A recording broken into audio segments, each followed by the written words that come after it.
Welcome back to The God's Honest Truth. Bianca, are we getting canceled yet? Okay, let me try harder. How does the decrackerfication begin? Well, like my therapist would say, let's unpack this. First, we have to confront all the racist shit in our history. About 20 years and a whole new generation of non-Nazi pilled Germans post-Denazification, the country actually had a reckoning. They even came up with a word that literally means the struggle to overcome the past, that they call vegan, ginger. Y'all know I can't pronounce that shit. Where's the expert? Come on. Charlamagne, the Germans love long compound words. This is pronounced Vergangenheitsaufarbeitung. In America, we've come up with a pretty good substitute, which is historical reckoning. Yeah, white people made that word complicated on purpose because we can't ask for what we can't pronounce, okay? Just call it a reckoning, all right? It took the children and grandchildren of former Nazis and Nazi sympathizers to finally atone for the bullshit that their old heads were holding on to. Turns out, shame can be a good thing. It gives you perspective and an incentive to change your behavior. Under the terms of surrender, Germans were forced to take tours of concentration camps so that they couldn't pretend like that shit never happened. But here in America, the only time you'll find white people touring a former slave plantation is with their wedding planner. Let's look at how Germany grapples with its past today. Those are German school kids cleaning the headstones of laborers worked to death by the Nazis. Wow!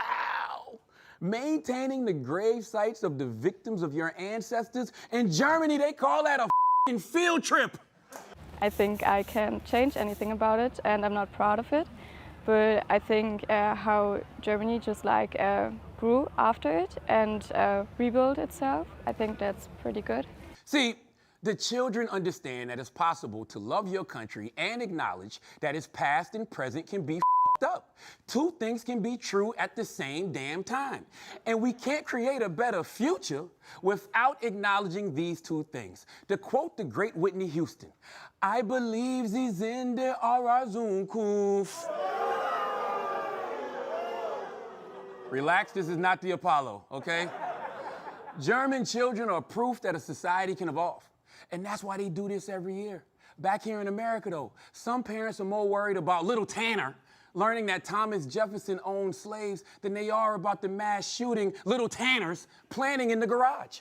Now, I know that there's a lot on our youth's shoulders, but small steps can produce impactful changes. If German kids can clean graves, then white kids here in America should be able to handle learning about the true history of slavery.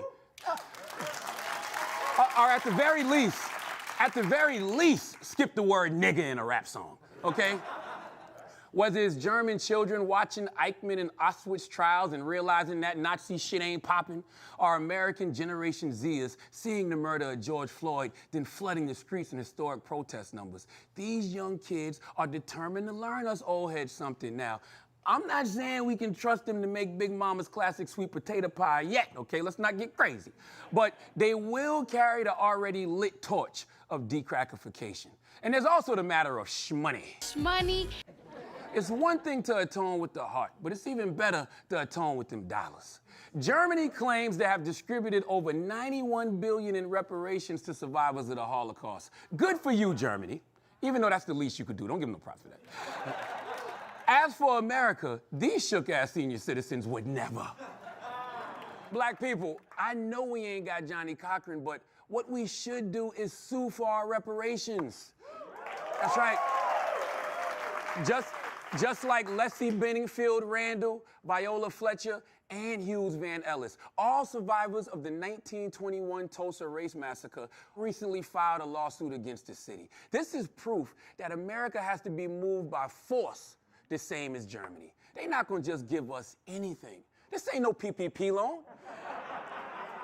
In the words of the ghetto poet Nasir bin Alu Dara Jones, you could have all the chips, be poor or rich, still nobody want a nigga having shit. And how do I know that Nas was smarter than Jay-Z gave him credit for in 2001? Smart enough, Nas. Well, a recent poll found that only 29% of Americans supported the idea of cash reparations. 29%. That's a lower approval rating than Spectrum Cable, okay? We have to put in the work to repair our home, and that means getting all the Confederate crackaganda off the streets. Because crack is whack, but cracker is whacker. And when we come back, I'll show you exactly how to do it.